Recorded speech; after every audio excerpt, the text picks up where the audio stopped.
¿Sabías que un gran número de objetos que usamos a diario se deben a accidentes? Te enseñaré de qué hablo. En este episodio descubrimos por qué no tienes que pasarte el día puliendo los cubiertos. Es como si fuera un metal que se repara solo. Veremos por qué Tony va vestido así. ¡Rayos y centellas! Y cómo un simple puñado de tierra podría ser la clave de la eterna juventud. Los científicos lograron que un ratón viviera lo que sería el equivalente humano a 140 años. Ciencia y azar, inventos que cambiaron el mundo. Este es el Everest, el techo del mundo. Durante años, muchos montañeros intentaron sin éxito alcanzar su cima, hasta que en 1953 el neozelandés Edmund Hillary y el sherpa indio-nepalí Tenzing Norgay lo consiguieron. Para mí, lo primero que sentí fue alivio al haber llegado hasta allí. La ascensión fue posible gracias a las nuevas innovaciones tecnológicas. Esta preciosa y elegante coctelera es capaz de preparar un montón de deliciosas bebidas. ¿Una coctelera? No, eso no puede ser. El acero inoxidable es sin duda uno de los metales más importantes de los últimos 100 años. ¡Claro! El acero inoxidable. Como indica su nombre, el acero inoxidable no se mancha ni se oxida y conserva sus propiedades mecánicas incluso después de sufrir grandes cambios de temperatura. Y eso lo hace perfecto para, por ejemplo, escalar la montaña más alta del mundo. Por eso mismo, los tanques de oxígeno que usaron Hillary y Norgay estaban hechos de acero inoxidable. ¿Alguien quiere que le cuele algo? Para contar la historia del hallazgo accidental del acero inoxidable, tenemos que viajar al inicio del siglo XX. En los agitados años previos a la Primera Guerra Mundial, la producción de armas aumentaba sin parar. Las armerías se dieron cuenta de un problema. Los cañones sufrían un desgaste enorme por las altas temperaturas al disparar. Es por eso que necesitaban un metal más resistente. Y si en 1913 buscabas un metal nuevo, no había mejor sitio que Inglaterra. Las forjas de Sheffield, en el norte de Inglaterra, producían acero sin descanso para el ferrocarril y la industria armamentística. Tanto que, en medio siglo, la población pasó de 135.000 a 400.000 habitantes. La ciudad fabricaba la mitad del acero de toda Europa. Y entre sus trabajadores estaba el protagonista de nuestra historia, Harry Breley. De niño pasaba mucho tiempo en los talleres observando cómo se fabricaba el acero. A los 12 años ya pudo ponerse a trabajar, siguiendo de cerca al químico jefe en un laboratorio metalúrgico. Fue ascendiendo y se ganó la fama de ser un gran especialista. Si alguien podía dar con el metal adecuado, era él. Breley pensaba que añadir cromo podía ser la solución. El cromo tiene un punto de fusión más alto y podía hacer el acero más resistente al calor. Iba probando con diferentes cantidades de otros elementos como carbono, manganeso o silicio. Eran muchos factores que debía ajustar hasta encontrar el equilibrio. Pasó un año hasta que fabricó la muestra número 1008. Era una aleación bastante buena, fácil de trabajar, e hizo 12 cañones para probarla. Pero a la fábrica de armas no le convenció. Dándole vueltas al problema, Breley recordó que había dejado algunas muestras en agua toda la noche. Y eso es un problema muy serio. Porque cualquiera que trabaje con acero sabe que se oxida enseguida en contacto con el agua. Pero no sería una historia digna de estar aquí sin un giro inesperado. Al ir a recogerlas al día siguiente se quedó asombrado, porque seguían brillantes y sin rastro de óxido. Ese milagro solo podía deberse a la mezcla de metales que había añadido Breley, y empezó a preguntarse qué más podía hacer aquella nueva aleación. Breley aplicó una de sus técnicas de análisis para estudiar la estructura de esa nueva aleación. La pulió y le echó ácido nítrico. El ácido debería grabar la superficie y mostrar la estructura interna del metal. Pero no lo hacía, o al menos lo hacía lentísimo. Era un metal increíblemente resistente.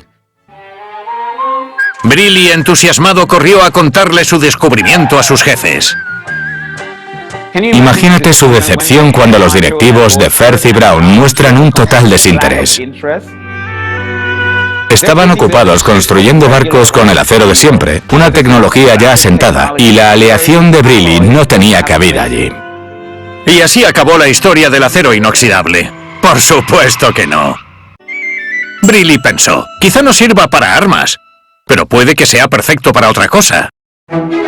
Estaba en Sheffield, el corazón de la industria del cubierto. Hasta entonces los cuchillos y tenedores se fabricaban con acero al carbono que se oxida con facilidad, sobre todo al contacto con alimentos ácidos, y debido a eso había que pulirlo cada noche. Imagina cubiertos que nunca tengas que pulir. Da igual lo que les pongas delante, siempre brillarán como nuevos. ¡Exacto! Imagina un futuro en el que eso exista. Bueno, como ahora mismo con los cubiertos que tienes en casa. El acero inoxidable no se oxida porque genera una capa protectora en su superficie de apenas entre 10 y 100 átomos de grosor. Y si esa capa se daña, se forma otra de óxido protector. Es como un metal que se regenera solo. Una especie de versión rudimentaria de los robots de Terminator. Briley envió muestras de su acero con cromo a las empresas de cubertería para que lo probaran. ¿Cuál fue la respuesta? Nada bueno.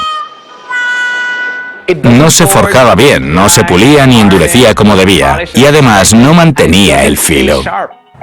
Le llamaron el inventor de cuchillos que no cortan. Pero Briley no se rindió. En 1914 acudió a otro cuchillero, Ernest Stuart, y le mostró cómo su metal no se manchaba en vinagre. Mosley comentó que su acero se oxidaba menos. Y así nació el nombre de acero inoxidable. Briley volvió con sus jefes Firth y Brown, que a esas alturas debían de estar hartos de él, y les propuso que comercializasen el acero inoxidable para motores, pistones, ejes y válvulas. Esta vez funcionó. Sus jefes lo lanzaron al mercado como el acero aeronáutico de Firth. En solo 2 años produjeron más de 1000 toneladas, la mayoría destinadas a los deflectores de escape de los aviones de la Primera Guerra Mundial. Este metal prodigioso no se oxida con la humedad del aire y aguanta las altísimas temperaturas de un tubo de escape, lo que lo hacía una elección perfecta. El primer uso del acero inoxidable en tubos de escape nadie lo habría imaginado. Pero Briley no estaba satisfecho, Firth y Brown no le valoraban, así que dejó la empresa, llevó su acero inoxidable a Norteamérica y registró sus patentes en Estados Unidos y Canadá. Aquí es donde la cosa empieza a complicarse. Resulta que Briley no fue el primero en darse cuenta del efecto anticorrosión que el cromo tenía sobre el acero. Había otro fabricante en Estados Unidos solicitando una patente.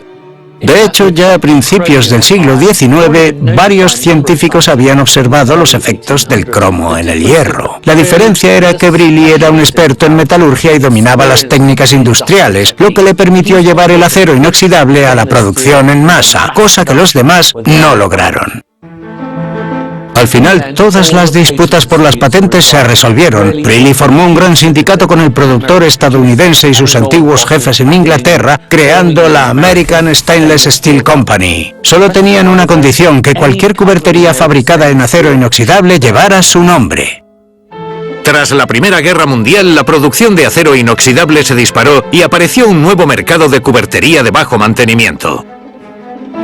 Tras la Gran Guerra, la vida familiar cambió por completo.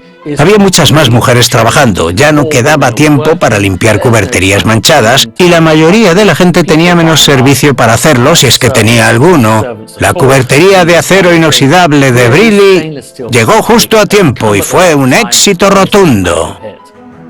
¿Y qué pasó con aquel problemilla de los cuchillos que no cortaban?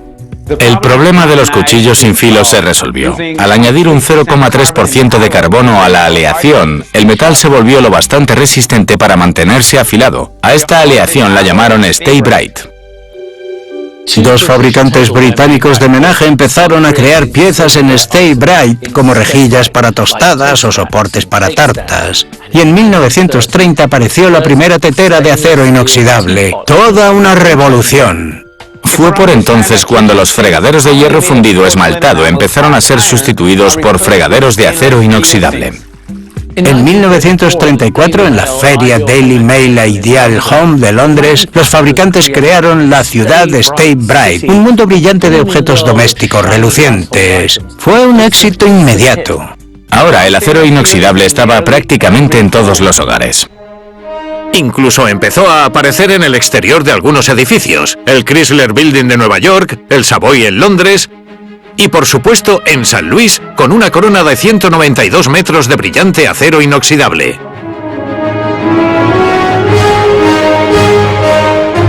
El arco Gateway está recubierto con más de 800 toneladas de acero inoxidable. Un material que encajaba con ese espíritu progresista y de mirada al futuro. De los laminadores del mundo sale un flujo interminable de material destinado a fabricar todo tipo de productos de consumo. El acero inoxidable era el metal del momento.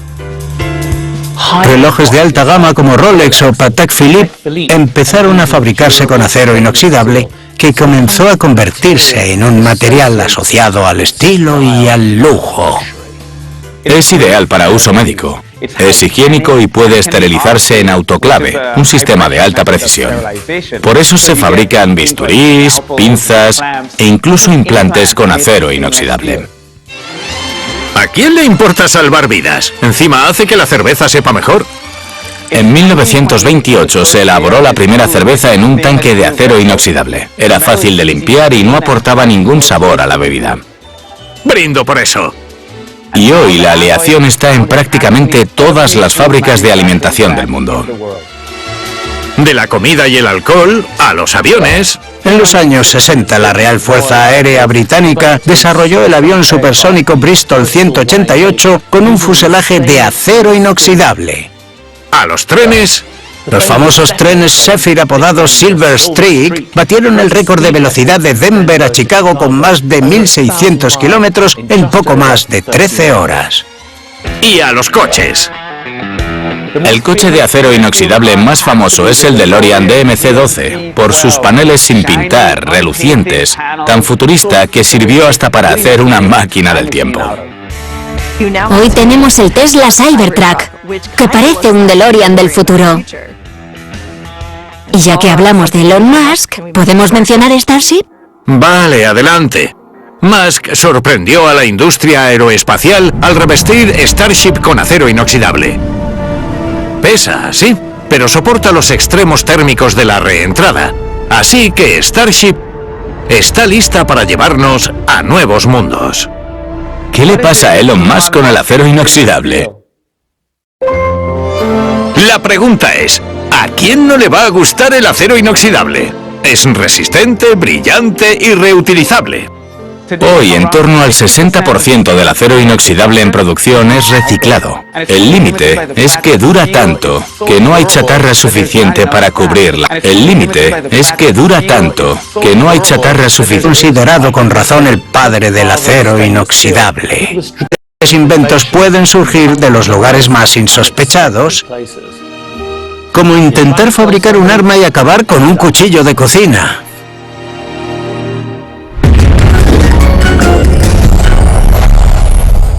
A continuación, el fármaco milagroso escondido en un bote de helado. Vale, esto no es precisamente legal. Estaban pasando muestras biológicas de contrabando a través de una frontera. Y la molestia que impulsó la carrera espacial Acabó viéndose como algo moderno y futurista. Pero antes, esto. Stonehenge en Inglaterra, Chichén Itzá en México y las grandes pirámides de Giza en Egipto. Monumentos épicos unidos por nuestra fascinación por las estrellas. Durante milenios, las civilizaciones se obsesionaron con la mecánica celeste y levantaron estructuras de piedra que reflejaban lo que ocurría en el cielo. En realidad, construyeron relojes. Lugares como Stonehenge servían para marcar la salida y la puesta del sol o los días clave del año, importantes para los rituales o la agricultura. Creían que las estrellas y los planetas eran la representación de los dioses a los que adoraban. Durante siglos la gente miraba al cielo e imaginaba todo tipo de teorías raras y fascinantes. Casi todas un completo disparate. Hasta que un descubrimiento accidental permitió verlo todo con claridad. El telescopio. Es algo muy sencillo. Miras por un extremo y de repente ves muchísimo más de lo que podías ver antes. Revolucionó por completo no solo la astronomía, sino también nuestra forma de entender el universo. Nuestra historia arranca hace más de 400 años con un fabricante de gafas holandés, Hans Lippershey. Hans Lippershey era un tipo emprendedor que había nacido en Alemania, pero que decidió instalarse en Middelburg, en el sur de los Países Bajos, un lugar en el que había una próspera industria del vidrio. Tenía una tiendecita donde fabricaba y vendía gafas, nada del otro mundo, hasta que un día aquello desembocó en un invento que cambiaría el rumbo de la revolución científica. Cuenta la leyenda que en el taller de Lippershey unos críos jugaban con sus lentes y uno descubrió que si sostenías dos lentes separadas a la distancia adecuada, los objetos lejanos se veían aumentados, como si estuvieran mucho más cerca. Lippershey comprendió enseguida que aquello podía tener valor, pero también sabía los detalles técnicos que requería, porque había que usar el tipo correcto de lentes, alinearlas bien y mantener la distancia exacta entre ellas. Así que colocó ambas lentes dentro de un tubo, asegurándose de que estuvieran a la distancia adecuada y protegidas de la luz externa, empezando a parecerse a algo que todos reconocemos. Lo llamó kijker, que en neerlandés significa mirador, pero nosotros lo conocemos como telescopio. Este descubrimiento fue fruto del azar. La clave estaba en combinar dos tipos distintos de lentes. La primera, la lente objetiva, recoge la luz de un punto lejano y la concentra dentro del tubo. La segunda, la lente ocular, toma esa luz y la amplía hasta ajustarla al tamaño de la pupila. Si quieres aumentar la magnificación, lo que haces es ampliar la distancia entre las lentes. A esto se le llama telescopio refractor, porque refracta la luz, es decir, la desvía. Lippershey no solo era un buen artesano, también era un hábil hombre de negocios. Y en 1608 salió en busca de mecenas para su invento. Lippershey fue directo al centro de poder de los Países Bajos, La Haya, donde se reunió con el príncipe Mauricio, jefe de las Fuerzas Armadas. Entonces Lippershey se llevó al conde a lo alto de una torre y desde allí miraron otra torre del reloj y pese a estar a 8 kilómetros de distancia, vieron que podían verla ahora. El conde quedó impresionado al instante y vio el potencial militar de aquel aparato. Lippershey pidió una patente para su invento, pero aunque parezca increíble, se la denegaron. El motivo era que era demasiado fácil de copiar. Espera. Ese no fue el único motivo por el que no consiguió la patente. Resulta que había otra persona que afirmaba haber sido la primera en inventar el telescopio. Se trataba de Zacharias Johnson, o mejor dicho, de su hijo, que sostenía que su padre no solo había creado el microscopio, sino que también había fabricado el primer telescopio. Y no era el único que se atribuía el mérito. Algunos aseguraban que los ingleses habían inventado el telescopio décadas antes que los neerlandeses. Un tal Leonard Dix puso dos lentes en un tubo y observó cómo la Armada Invencible se acercaba a las costas de Inglaterra. ¿Alguien más? ¿No? Vale, sigamos. El consenso general es que el verdadero inventor fue Lippershey, porque fue el primero en documentarlo. Si no lo escribes, no tienes el crédito. Aquellos dos niños y él acababan de cambiar el mundo. Su invento estaba a punto de hacerse viral, en el sentido más literal. Aquí vamos a dar un salto en el tiempo para ver hasta qué punto se extendió. Sobre todo en la guerra.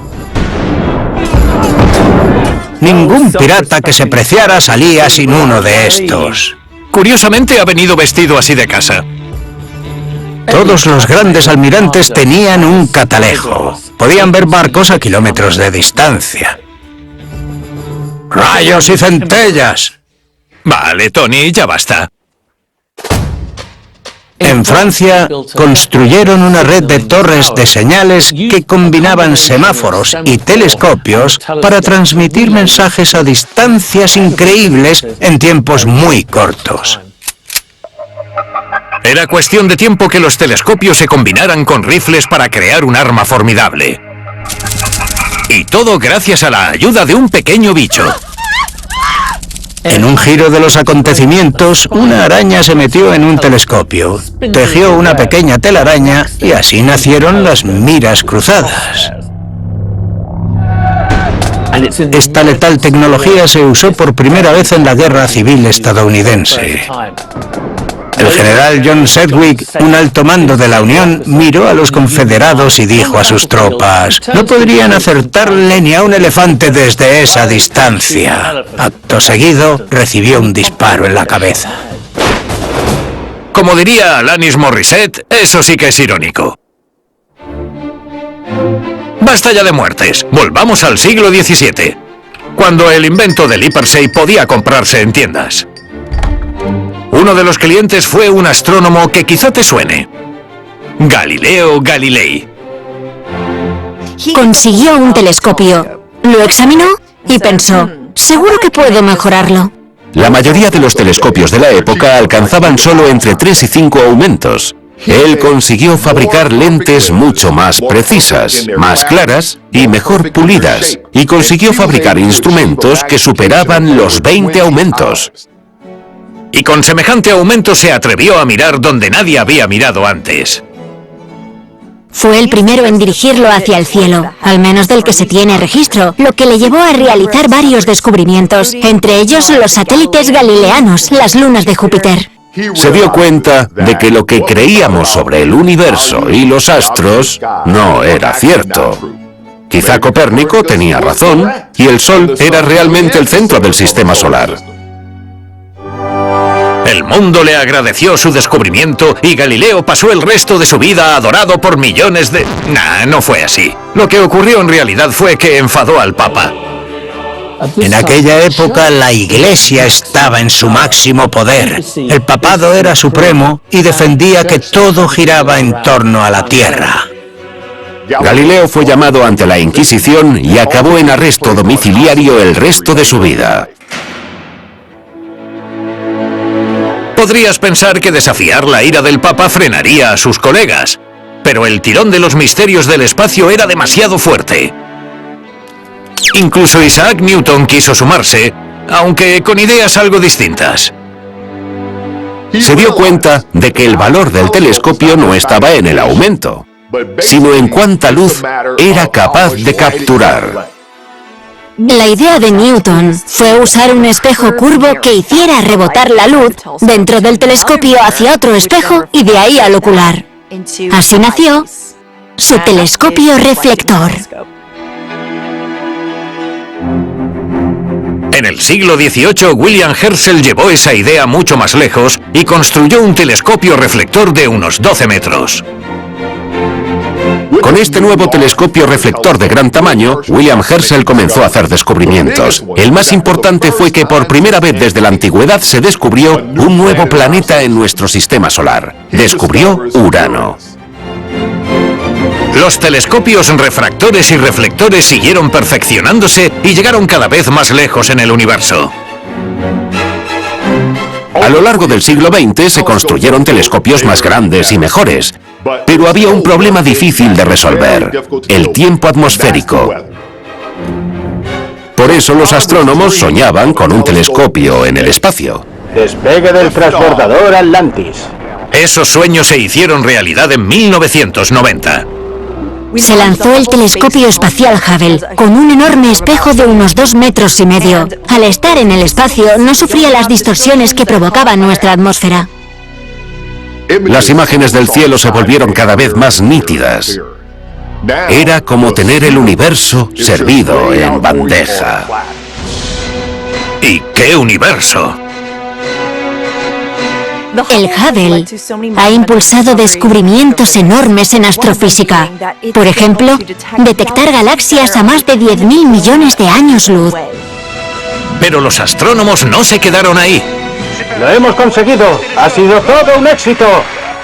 El 25 de diciembre de 2021 se inauguró una nueva era en la observación espacial. El telescopio James Webb. El Hubble tenía un solo espejo. El telescopio Webb estaba formado por varios segmentos hexagonales y contaba con una superficie de captación 6 veces mayor. Además, era diferente porque en lugar de observar luz visible, analizaba la luz infrarroja. ¿Por qué? Porque el Webb había sido diseñado para ver lo que el Hubble no pudo: las primeras estrellas y galaxias del universo. Para muchos científicos, el telescopio fue el invento más importante en la historia de la investigación científica. Lippershey y aquellos niños lo iniciaron. Galileo lo llevó más lejos. Y en el mundo moderno, la humanidad alcanzó la capacidad para observar el borde visible del universo.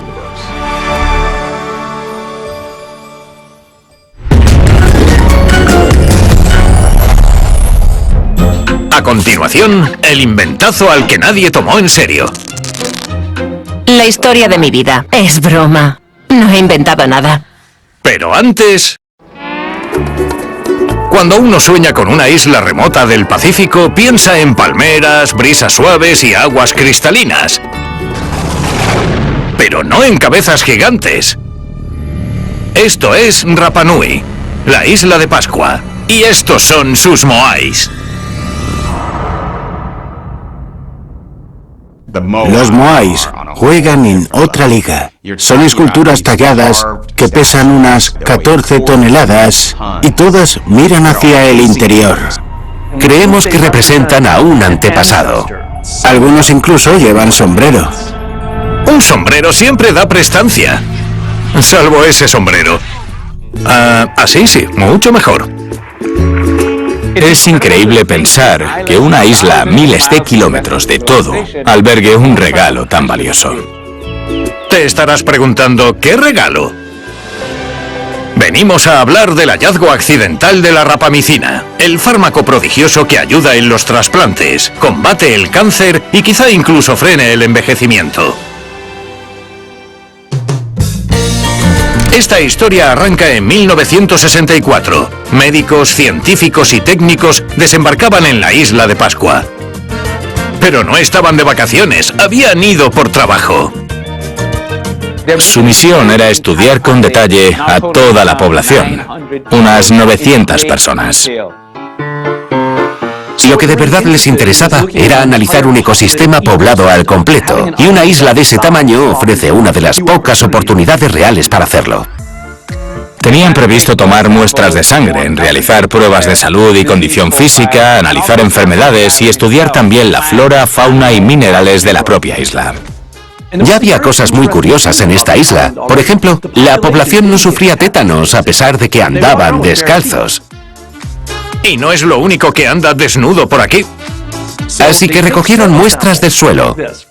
Pensaron que quizá había algo especial en la tierra de la isla de Pascua que evitaba esta enfermedad. Solo a un científico se le ocurre ir al paraíso y volver con tierra. Pero resulta que esa tierra sí tenía algo especial, muy especial. Una pena, porque las muestras se guardaron y quedaron olvidadas. Hasta que, años más tarde, llegaron milagrosamente a una farmacéutica canadiense llamada Ayers. En Ayers, los científicos buscaban nuevos productos medicinales a partir de bacterias. El principal era el microbiólogo Suren Segal. Suren y su equipo trabajaron con esas muestras y cultivaron las bacterias presentes en la Tierra. Tras años de investigación, en 1972, Suren aisló una bacteria, Streptomyces hygroscopicus, y descubrió que era eficaz contra el hongo que provoca la candidiasis. Estamos hablando de la infección por hongos que afecta tanto a hombres como a mujeres en sus zonas bajas. Y no hablando de los Países Bajos. Bueno, da igual. Así que imagina su alivio al ver que tras años de trabajo por fin tenía un resultado. Y entonces se preguntó, ¿qué produce esta bacteria que la hace tan especial? El equipo aisló el principio activo que eliminaba el hongo y lo llamó rapamicina en honor a Rapa Nui, la isla de donde venían las muestras. Eso le hizo pensar que la rapamicina podía servir para tratar la candidiasis. Pero antes había que asegurarse de que fuera segura. El siguiente paso fue probarla en animales vivos. La testaron en ratones y descubrieron que no era tóxica para ellos. Bien. Pero se topó con un problema. Oh. Los sistemas inmunitarios de los ratones estaban quedando suprimidos. Y eso era un problema, porque cuando tratas a alguien enfermo no quieres dejarle sin defensas. Así que esto suponía un gran obstáculo para promoverlo como fármaco. Vaya. Parecía que todo aquel tiempo hurgando en Rapa Nui había sido en vano. Pero Suren no se rindió tan rápido. Hizo más pruebas y descubrió que la rapamicina no solo detenía el crecimiento de las células inmunes, también podía frenar el de todas las células. Parecía un fracaso como cura de la candidiasis, pero aún podía tener utilidad. Pensó, espera, esto puede ser aún más importante. Podría ser un tratamiento contra el cáncer. Eso sí que era un descubrimiento. No te equivocas. 1 de cada 2 personas tendrá algún tipo de cáncer en su vida y 1 de cada 5 morirá por ello. Si este bichito del suelo puede frenar esas células, estamos ante algo muy grande. Las células cancerígenas se dividen de forma muy activa, así que si logras frenar esa división, tienes algo que puede detener el crecimiento tumoral. Hasta entonces, los fármacos eran citotóxicos. Iban a matar las células cancerígenas arrasando también con las sanas. Pero la rapamicina es citostática. Eso significa que impide que las células cancerosas crezcan. Pero deja intactas las células sanas. Es una forma totalmente nueva de tratar el cáncer. Resultaba muy difícil convertir la rapamicina en un medicamento administrable por vía intravenosa, que es lo ideal en este tipo de tratamientos. Normalmente, este sería el momento de contar cómo los científicos trabajaron sin descanso para superar todos los obstáculos y crear un nuevo fármaco milagroso que salva vidas y cambia el mundo. Pero no todavía. En 1983, la empresa de Suren no mostró el menor interés por la historia y en su lugar redujo personal y se trasladó de Montreal a Princeton, en Nueva Jersey. Despidieron a más del 90% del personal. Suren se quedó en la empresa, pero la rapamicina quedó aparcada. Parecía que la rapamicina iba a acabar en la basura, pero Suren no estaba dispuesto a rendirse. Creía que había dado con un medicamento milagroso. Antes de que el laboratorio cerrara, cultivó un buen lote de bacterias y se las llevó a escondidas a casa. Las metió en su congelador y les puso una etiqueta. No comer, por si alguien lo hacía. Y allí se quedaron. El día de la mudanza a Princeton, metió el bote de helado con hielo seco y emprendió un viaje de 600 kilómetros a Estados Unidos. Claro que aquello no era del todo legal, ya que estaba pasando muestras biológicas de contrabando a través de una frontera internacional. Greg, que son solo bacterias, no botulismo. No me imagino lo que diría cuando le preguntaron, ¿tiene algo que declarar? Lo que seguro que no dijo fue, ¿os apetece un helado? En resumen, pasó de estar en su congelador en Montreal a estar en su congelador en Nueva Jersey. Eran ya los años 80, y mientras la bacteria seguía congelada, el mundo médico se actualizaba. Los médicos y científicos habían aprendido a trasplantar órganos y se convirtió en la última moda médica. El órgano que más se trasplanta es el riñón, y hay ejemplos conocidos hoy en día, como Selena Gómez, Tracy Morgan, incluso Tina Turner. ¿Lo ves? Hasta Tina Turner lo hizo.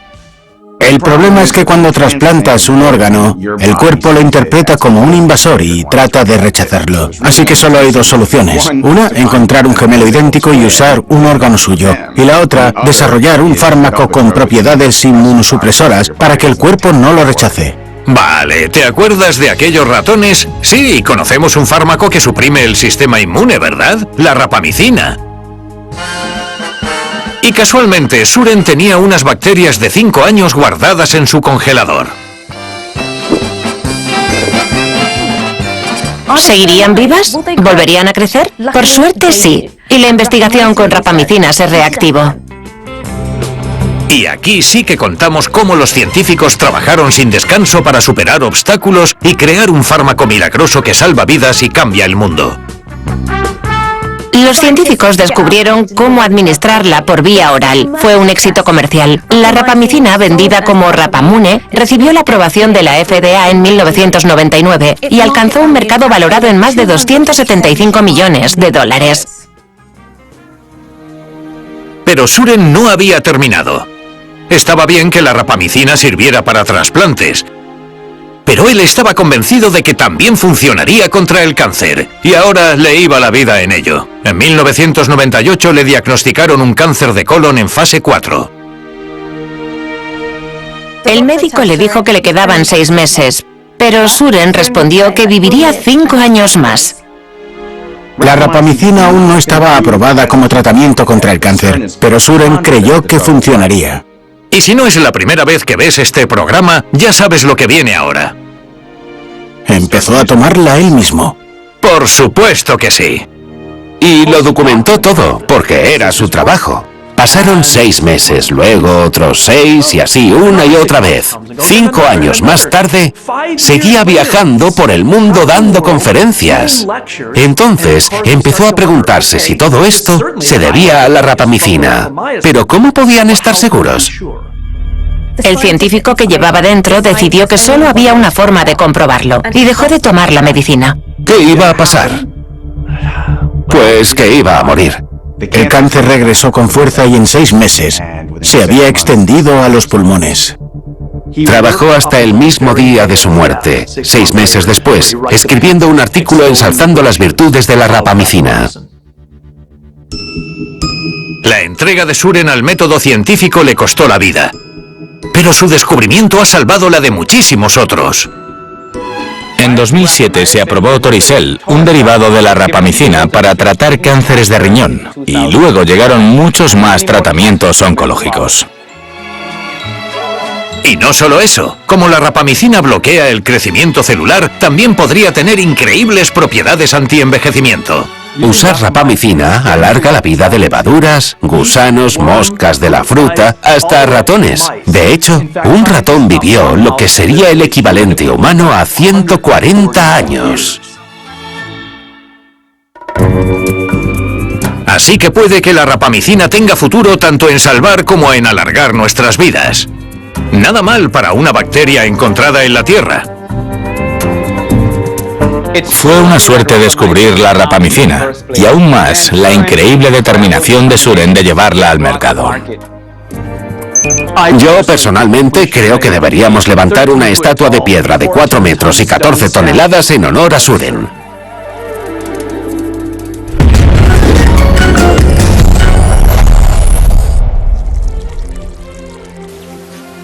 ¡Ah, la madre naturaleza! Mirando este mundo tan exuberante, es difícil no inspirarse. En la arquitectura vemos ejemplos como la Ópera de Sydney, inspirada en gajos de naranja, o el famoso Gherkin de Londres, que, como puedes adivinar, parece un pepinillo. La Kunsthausgras en Austria parece un gigantesco microorganismo creciendo en pleno centro de la ciudad. Claro que no todos son edificios inspirados en la naturaleza. También ha habido quienes observaron con lupa los detalles más minuciosos de la naturaleza para inspirarse y crear inventos muy concretos. Como este juego de lanzar y atrapar. Pero esto no va de jugar a lanzar la pelota. ¡A mí, a mí! Esto va de lo que hace que esa bola se quede pegada a esa mano. Fácil. El velcro. Buen lanzamiento. Nuestra historia comienza en la belleza agreste de las montañas del Jura, en Suiza. En 1941, George de Mestral estaba de caza con su setter irlandés, Milka.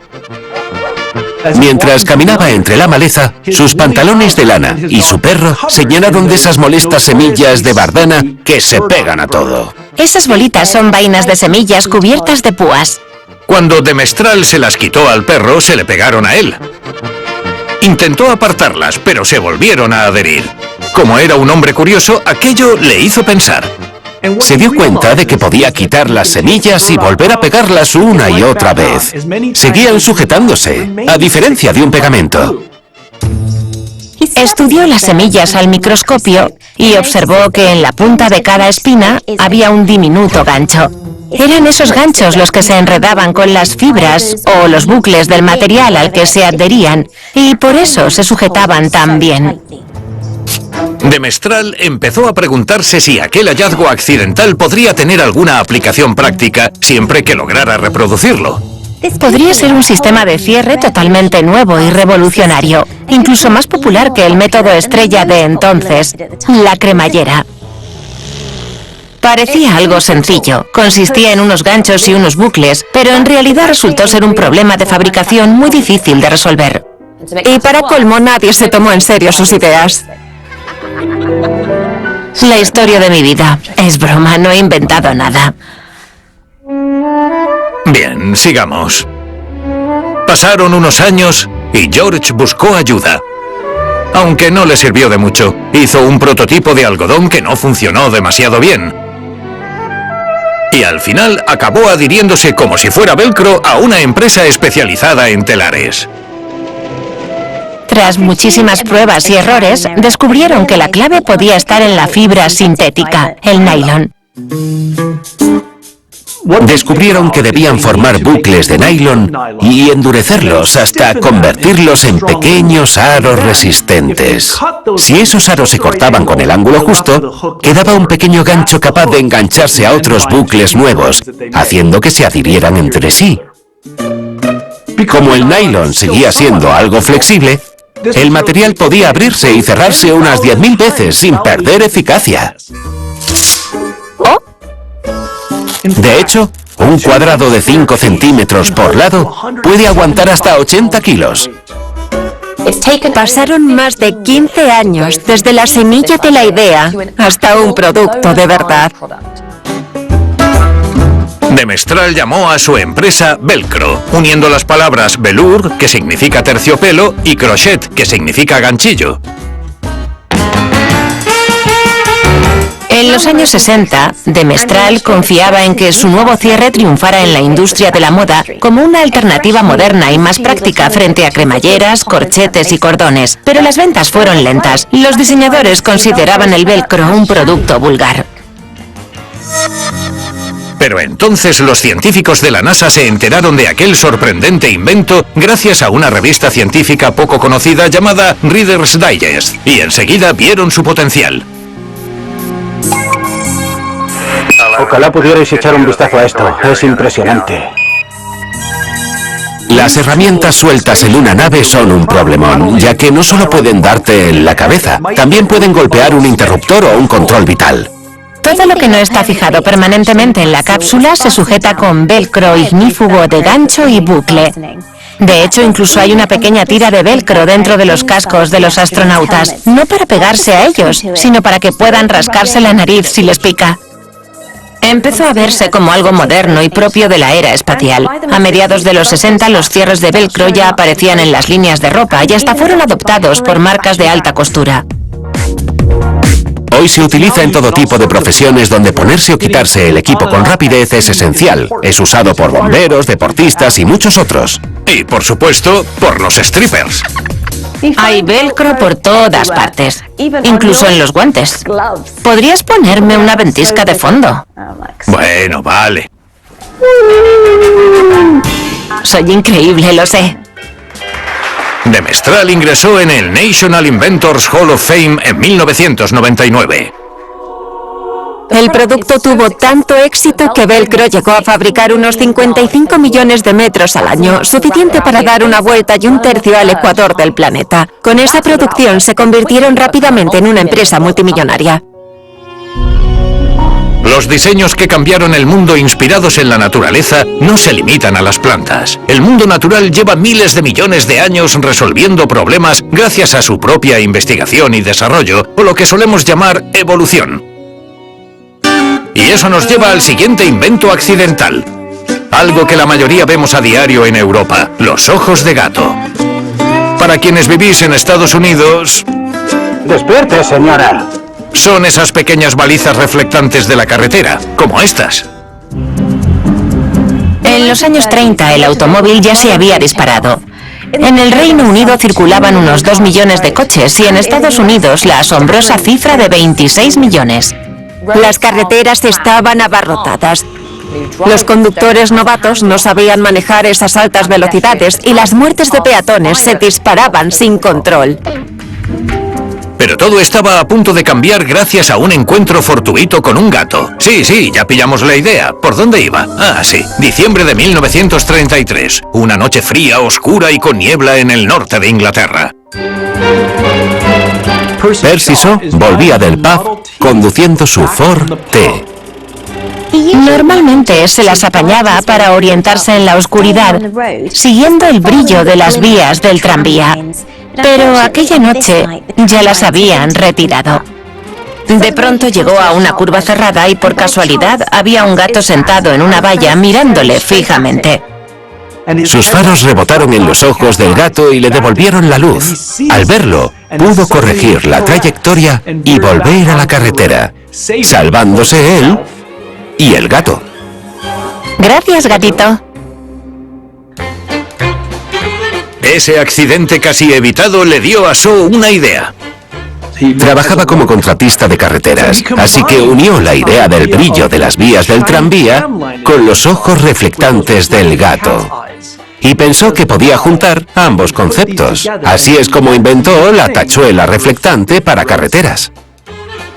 Shaw necesitaba algo que reflejara la luz y recurrió a una tecnología inventada unos años antes por Richard Hollins Murray, las microesferas de vidrio reflectantes. Los retroreflectores devuelven la luz directamente a la fuente, venga del ángulo que venga. Funciona igual que los ojos de los gatos. Detrás de la retina tienen una capa llamada tapetum lucidum, que refleja la luz hacia la retina y mejora su visión nocturna. En 1935, Shaw fundó Reflecting Roadstuds y con una inversión de 500 libras empezó la producción. Tras mucha prueba y error, Shaw dio con el diseño final, un conjunto de lentes dentro de una cúpula de goma flexible montada sobre una sólida base de hierro fundido. Con un truco muy ingenioso. Colocó las superficies reflectantes de forma que, al pasar un coche, la goma se hundiera y empujara las bolitas contra otra pieza de goma. Cuando el coche pasaba y la pieza volvía a su sitio, las lentes quedaban limpias. ¡Muy ingenioso! Instaló una serie de ojos de gato en un tramo peligroso a las afueras de Bradford y las muertes bajaron en picado. A pesar de sus ventajas, los pedidos llegaban despacio. Hasta que, con la Segunda Guerra Mundial y los apagones nocturnos, las muertes en carretera se dispararon. Los accidentes de tráfico alcanzaron su récord con 9.000 casos, más de uno de cada 200 conductores. La solución fueron los ojos de gato de Shaw. De repente su fábrica recibía pedidos de 40.000 unidades a la semana. Se colocaban cada 10 metros y había muchísimas carreteras que cubrir. Los ojos de gato se extendieron por Europa y aparecieron versiones en Estados Unidos, Nueva Zelanda y Sudáfrica. La idea de Shaw ha salvado miles de vidas. Las carreteras son ahora mucho más seguras y las cifras de mortalidad, tan terribles en los años 30, mejoraron enormemente. Y también mejoraron los propios ojos de gato. El legado de Shaw sigue vivo. Hoy existen versiones mejoradas del reflector de ojo de gato que incluso emiten luz. Llevan potentes luces LED visibles a más de 1000 metros de distancia, 10 veces más que los ojos de gato tradicionales.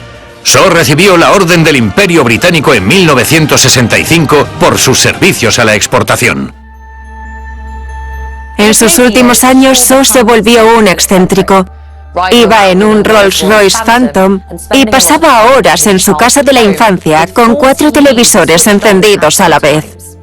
Shaw, sin duda, hizo las carreteras mucho más seguras.